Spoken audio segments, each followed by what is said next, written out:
Hey guys, I'm back here on live and I just want to just share with you guys because I know it's been a little while since I did one of these sort of talking videos, and I've been getting a few more followers on like social media pages and everything. So I just wanted to share with you guys and just sort of share with you guys how I started my journey and, what place I was at before compared to now. I mean, it's been a long journey. It's a journey that started and stopped for a couple years and then started again. So it's something that I learned that I have to be consistent with. And I also learned that there are different ways to be spiritual, and there are different ways to be you, like whatever works for you. And because we're ever evolving, sometimes the spiritualist that we were 2 years ago has to evolve into a new version of you and a new version of that spiritual person. So I'm just going to get started here, and I'm going to just share with you guys just because I have been through a lot of shit.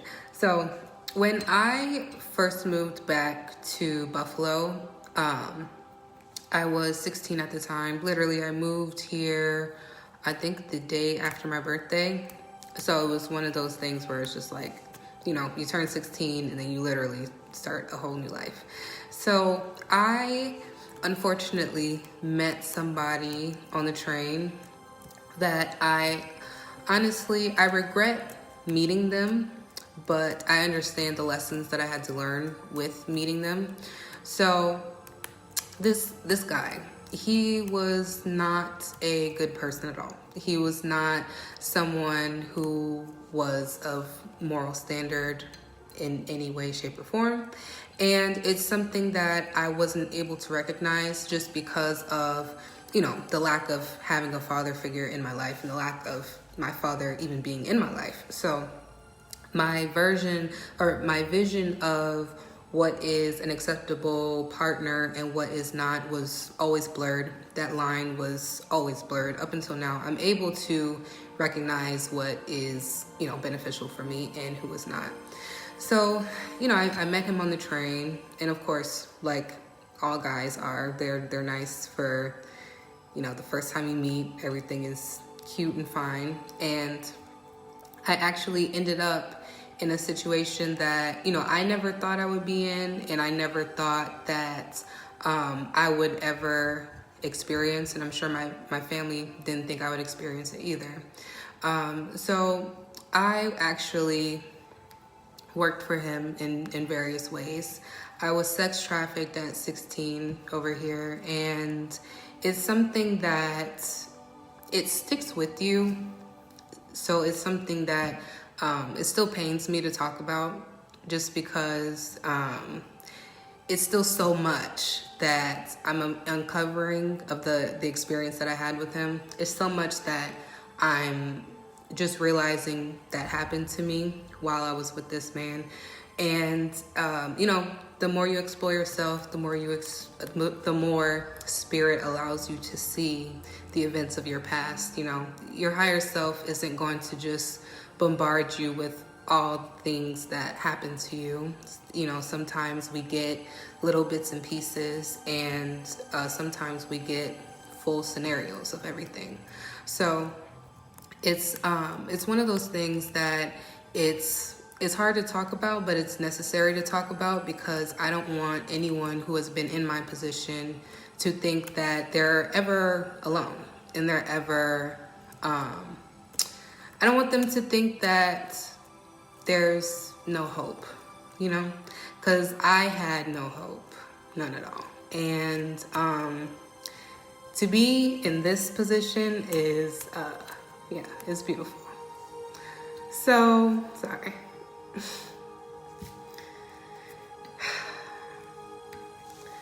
So I worked for him, and it's one of those experiences that you never forget, but you can learn and you can teach others so that you can learn from it. You can teach others so that they don't end up in your position. So I'm sorry, y'all gonna have to give me a minute.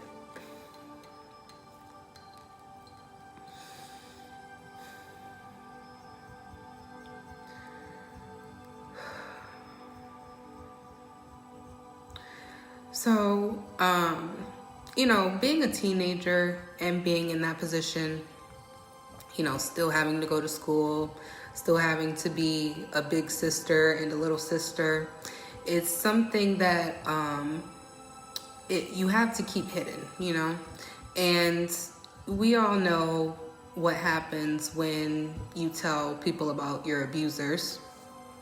Because people who like to do this sort of stuff like to, terrorize people. That's what it is, terrorizing. People who like to do that, they pretty much get away with it because they have it all set up to where they always benefit in the end. So it wasn't like I can just go run to the police and say, this guy did this, he's been doing this to me, because he, his cousin's the police. I just moved into this town. I don't know anybody. They don't know me. And, when you express yourself and you express what happened to you and someone is, a good person to everyone else, but it's hard for them to see how they are to you. Somebody can be a great father, but a bad husband, it's just one of those things. But that experience definitely was a life-changing one, and it ultimately pushed me back to the position that I'm in now. I had no self-esteem, none at all, when I first moved in here, because moved to Buffalo, because of the men that my mom chose to date and be around. They were not very good people to me. They always treated me bad. So it's sort of like, because I wasn't healed and I didn't heal from that, I just kept attracting it over and over and over again. So I was forced into prostitution. I actually kept a regular job, working at McDonald's, $7.25, girl, making that $7.25. And I actually saw close to none of it, because in addition to, being sold on the streets, being forced to have sex for money, I had to give him all of my checks. So I was in a very, very dark place, a very, very dark place, and a very sad and depressed place. And what made it even worse is that I didn't have anyone to go to. I couldn't talk to anyone. And, I couldn't talk to anyone in my family because I really didn't feel connected to them. I felt really ostracized, and I couldn't talk to anyone on the street because they wouldn't believe me. They would believe him in a heartbeat because of who he is. So this situation really put me in a very dark place. And I just remember just getting so tired of him calling me, and just tired of my phone ringing, and and tired of having to be on call, So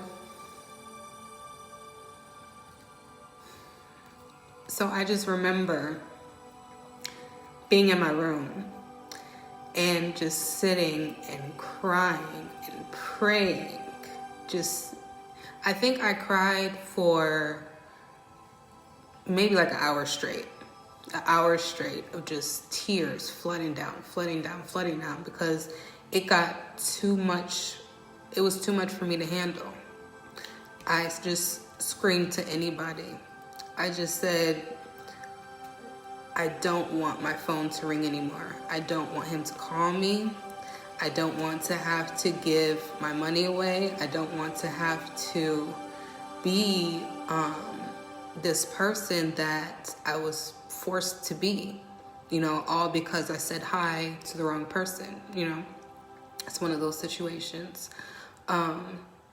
So I just remember just feeling this, as I'm crying, I just remember feeling this energy literally like wrap itself around me, and it felt like a hug, and I cried myself to sleep, and I woke up the next day, and my phone didn't ring, and I'm sitting there, I'm like, okay, I'm thinking, because my grandfather's a preacher, and we're a pretty spiritual family, I'm thinking like, I believe in the power of prayer, but he hasn't called me all day, and this is exactly what I wanted, and so that day I was sort of like in shock because I didn't have to see him or any of his friends or anything like that, and initially I was just like, oh, he's just gonna call tomorrow. He probably has, another 16-year-old that he's, doing that to right now. So I was like, maybe it's just not my day today, and I just get a break. And then the next day, he still didn't call. And then the next day, then it was a week later, then it was 2 weeks later. And, I was still in that traumatic mode where I was sitting at my phone. It was weird. It was like, I was ashamed that he didn't call me. And I felt like, maybe I did something wrong. Maybe I made him mad. So I was sort of in fear, thinking that, he was going to do what he said and kill my family.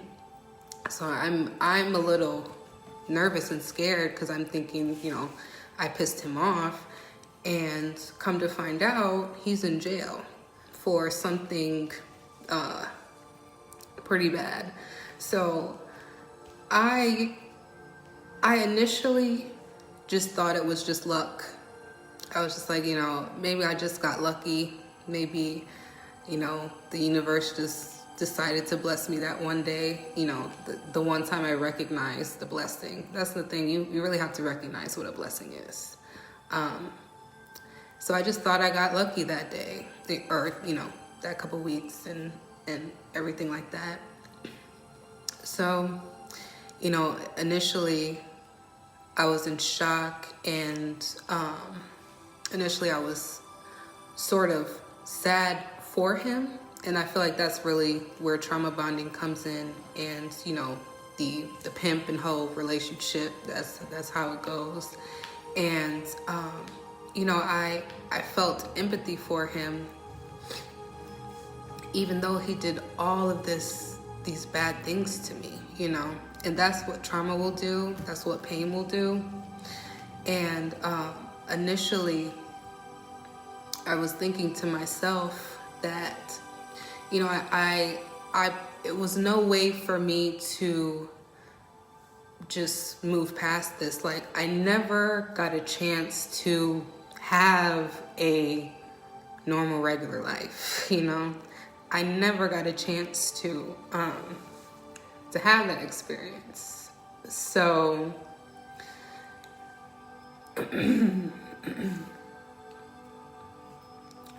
so when I realized that, that wasn't just luck, that wasn't just a shot in the dark prayer, when I realized that I really set myself free, it sort of took me back a little bit, because, I've been binding myself for so long, even though I am 26 right now, but the bondage that I put myself in was unnecessary, and it took me a while to get out of it.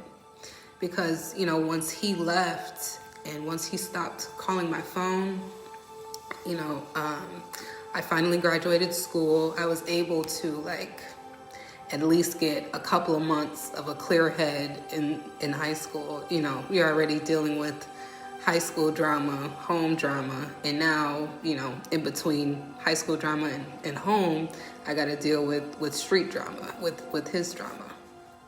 And it really, I'm glad I was able to breathe, but I forgot to heal. And because I didn't heal, I kept attracting his energy over and over and over and over and over and over and over and over and over again. And unfortunately, you know, being in that situation, I naturally gravitated towards the strip club because it's the same environment. You know, it's literally the same environment.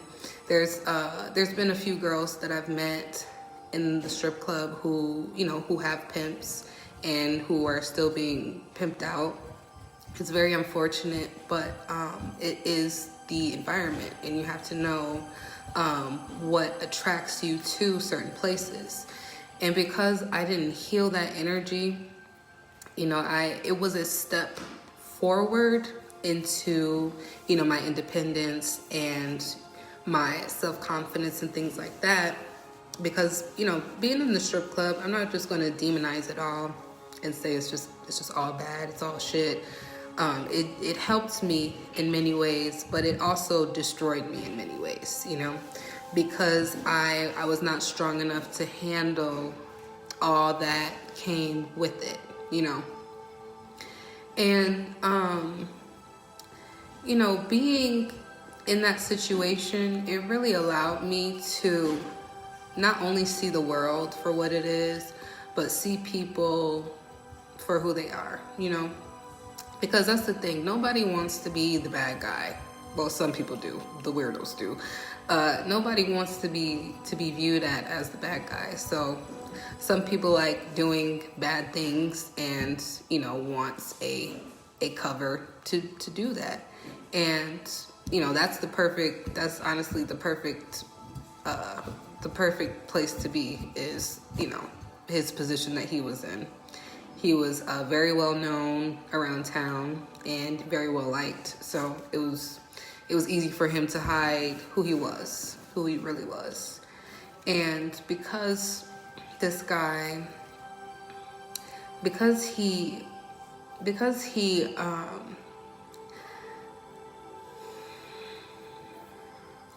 broke me down even more, it was hard for me to see just how much I really had, you know, just how much beautiful life that I was given and how much beauty I had myself. I never saw that for myself because every man I encountered told me I was a shit, I wasn't going to be shit, I was ugly, when clearly I'm fucking beautiful. And, you know, all this other stuff. So, you know, when that's all you hear and you don't hear anything different, and, you know, you could try, that's the thing about self-confidence, you can try to love yourself at a young age and try to do all this self-love and everything. But, you know, if everybody is calling you this and that and ugly and worthless all the time, every day, 24/7, and you're getting it from media, from home, from school, you know, it's one of those things that it wears on you eventually. And I was still a child. I was 16. That's a kid, okay? I don't care what the government says about being 16. It's a child. And, you know, I wasn't able to recognize what all I needed to heal from. So I kept manifesting blessings and problems and blessings and problems. So I was just so frustrated. I was just so done. I was like, what the fuck am I doing wrong? You know, like I keep getting so far and then, you know, something will happen and it brings me back down. So it took me a while to realize that, you know, when we get those sparks of, you know, problems or change, it's for us to grow and learn the lesson from. And that's something that I had to really, I really had to figure it out for myself. And I really had to, I had to be alone, which was the scariest thing for me.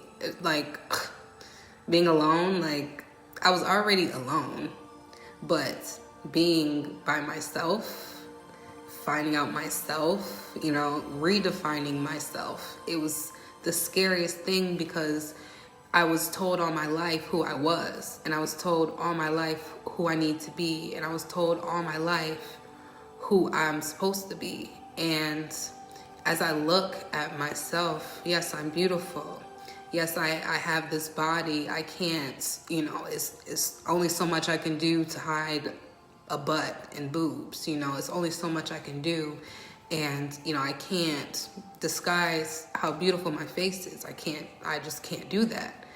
But I cannot let people's definitions of who I'm supposed to be, because I have this body, I can't allow that to dictate who I am in the future, you know. And I've used my body so much, like for 10 years straight, you know.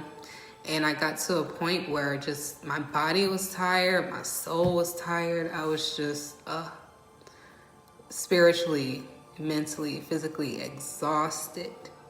And I got to another point of break, another thing where, you know, something happened that triggered me and triggered things that were unhealed. And it continued, you know, the cycle. And, you know, it took me, unfortunately, it took me being sexually assaulted again to kickstart my spiritual journey. It's something that I wish I would have seen earlier, so that I wouldn't have to experience it again, because, you know, that's another thing that you have to heal from. That's another thing that you have to, you know, learn from and grow from. And because I didn't, it's like I was going through life early on, because, you know, I didn't know myself. I didn't know me. I didn't know who I was. I didn't even really want to be here, honestly, if you know what I mean. But I had to really, I had to recognize that all of the emotion, all of the energy behind this situation that I was in, and this situation that that hurt, was because I had to get over this hurdle that was set so early in, since childhood, this hurdle of abuse and this cycle of abuse. And, you know, I was so distracted by working, and so distracted by trying to keep up appearances, keep up image. I had to pretend to be happy for everybody, you know, because I couldn't express to anyone what was going on. Like, I literally couldn't, because that would put, you know, those people in danger. And the last thing I want to do is be responsible for someone else's untimely death because I expressed to them my pain. You know, that's the last thing I wanted. I would not be able to forgive myself if that ever happened.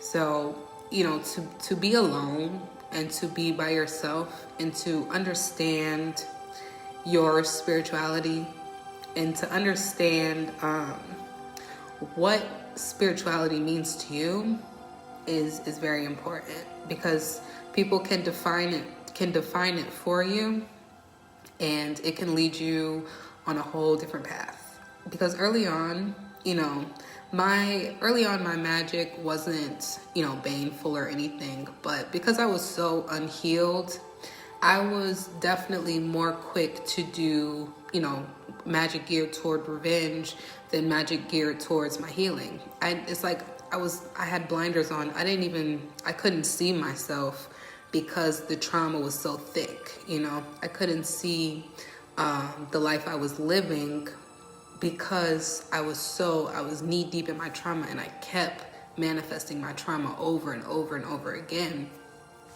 And that's the thing about trauma. It keeps cycling until you do something about it. And it keeps popping up until you do something about it. It keeps, it just keeps manifesting in different ways and in different people, in different situations, you know, different conversations, things like that. And it's something that it's actually very sad to see. It's very sad to see how many people would defend this man. It's very sad to see because they all know who he is. You know, they all know his energy. And the more I realize that, you know, bad people are going to protect their bad friends. You know, it just is what it is. And you can't force somebody to see that they're a bad person, because a lot of them like it, and a lot of them love to see people hurt and love to see people in tears. So you can't do anything about someone who does not want to change, because they probably experienced something very bad and very traumatic to be able to enjoy seeing other people hurt and in pain all the time. You know, to love hurting people is a sad existence. It really is. And to love causing people pain it's a very sad and it's very sad. I don't know. I don't have anything else to say besides it's a sad way to waste your life, honestly, because life is so beautiful.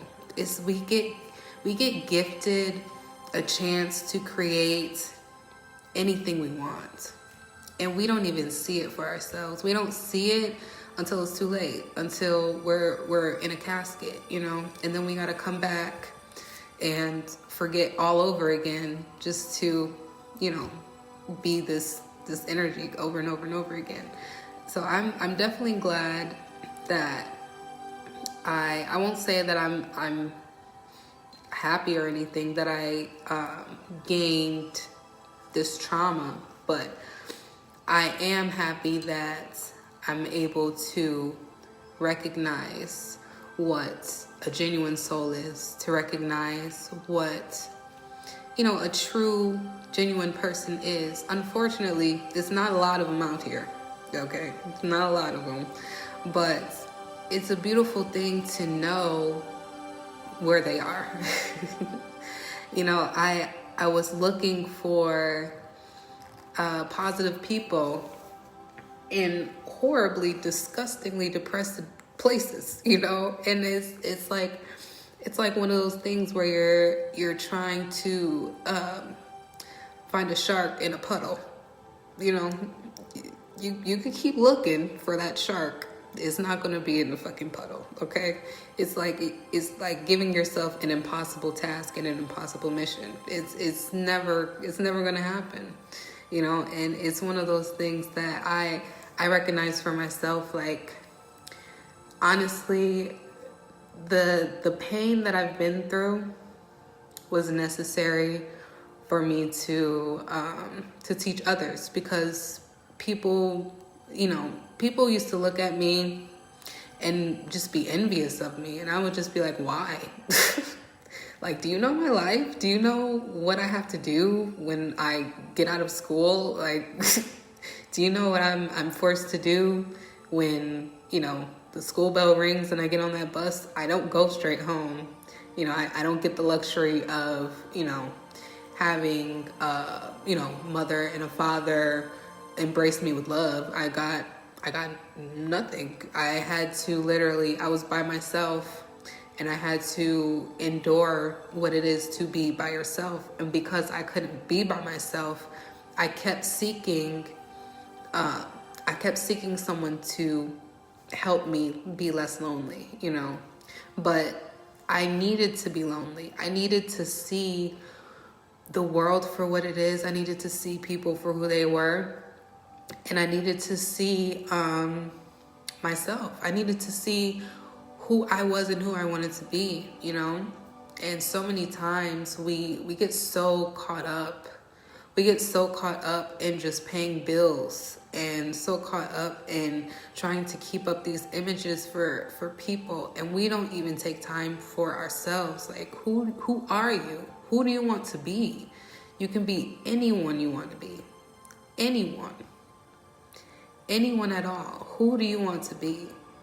You know, and we don't give ourselves that confidence and that beauty of being able to create our own life. And it's so sad because we all have this. We all are able to do this. It's not just something that, you know, you're born with. We all have the ability to be whatever we want to be, positive or negative, whatever you choose. We all have that chance. We're given every day, every single day, these 24 hours, we are given a chance to create the life that we want. And so many times we get so bombarded by our trauma and by the things that this person said and that person said that we don't even realize that we hold all the fucking power in our life. All the fucking power.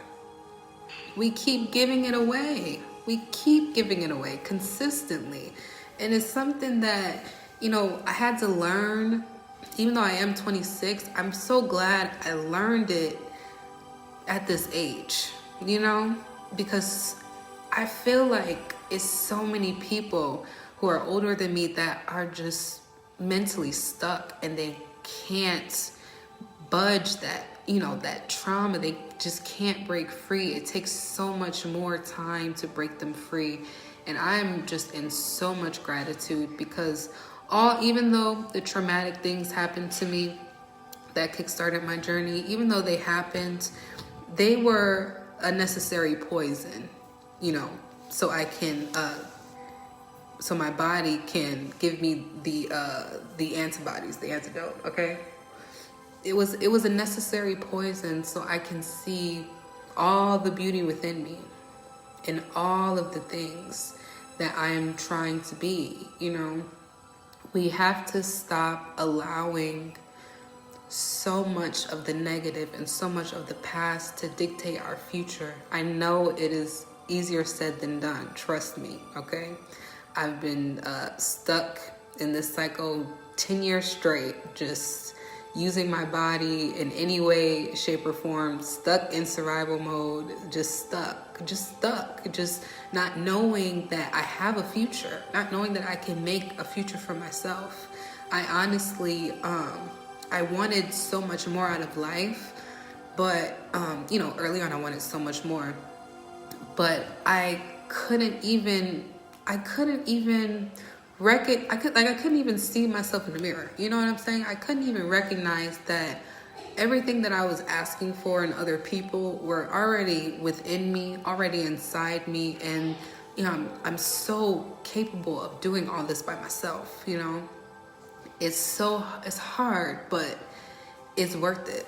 It's definitely worth it. And, you know, I just want to encourage anybody on here. If you are comfortable sharing your story, you know, share it, because you never know. You never know who you're healing. You never know who you're able to, the lives you're able to touch, because you just expressed yourself. Because, you know, looking at my timeline or my Instagram or anything like that, you would never think that, you know, I was a sex trafficking victim or anything like that, or forced into prostitution as a child. Like I said, 16 is a child to me. You know, you would never be able to see that. And so many people were so envious of my life. And, you know, I would hate for someone to look at me and say, I wish I had a life like that, and manifest all the pain that I had. You know, that's not something that I want, because we all know the power of the tongue. We all know, you know, the power of manifestation, because, you know, you keep looking at people's relationships or people's lives on just these apps and everything, and you think, I wish my life was like hers. I wish my life was like hers. And, you know, when shit goes south, you don't put two and two together. Okay. And it's one of those things we have to start recognizing our power. We have to start recognizing our own beauty, our own strength. It's all within us. It's always been within us. And we just give it away. We keep giving it away day after day. We have the power to do whatever we want and be whoever we want. And I don't want anyone on my timeline or in my group to ever forget that. And I really hope that, everyone's healing journey goes very smoothly during this season, because we do have a Cancer moon coming up at the end of the year, and that I feel like that's going to be a very intense one. And it's going to drum up a lot of emotion. And I really hope that everyone's been doing their healing work and, starting their healing journey, because it's worth it. It's worth it. I would never, if I could talk to my 16-year-old self right now, I would never ever visualize myself in this position that I am right now. I honestly, if I could say this, at 16, the most I really viewed of myself was becoming a better stripper. That's what I was thinking at 18. That's the only thing I saw for myself. I was so blinded by my traumas. I did not see how beautiful I was. And I really hope that people wake up to their own power and wake up to who you are, who you really are, not who society told you to be because you needed the money, not who your parents told you to be. You are whoever you want to be, and it starts today. It starts today. So I hope that you all enjoyed this video. I really hope that you all learn and grow, and I really hope that next year is a beautiful year for you guys. And I'm going to be taking all this abundance, all this prosperity, baby, all this good energy, good vibes into 2021. And I hope you guys do the same, because the healing is worth it, okay? It's worth it. It's one thing to say, this and this happened to me. And it's another thing to heal what this happened, And I just hope that everybody takes that step and takes that leap, because it's fucking worth it. Okay? It's worth it. Every piece of it. The crying at nights, okay? The sleepless nights, the losing the friends, the losing the cars, okay? Losing the apartments, okay? It's all worth it. To find yourself, I promise you, it's all fucking worth it. Okay? Don't ever judge yourself for being in any position, okay? Do not. I've been in literally every position. I've had $0 in my bank. I've had thousands. I've had 20 on my last $20 trying to go to the strip club to flip it to make some money so I could buy some food and put food in my fridge, okay? I've been in every position possible, okay? The healing is fucking worth it, all right? Do not feel no shame for where you are in life. Do not feel no pain, no shame. And don't let anybody make you feel bad, okay? Okay, I'm done. I have let everything out that I can let out. And I hope that this is beneficial for you all. And I will be probably back on sometime later this week, just to have a little chit chat, okay? And I hope you guys enjoy the rest of your day. Bye.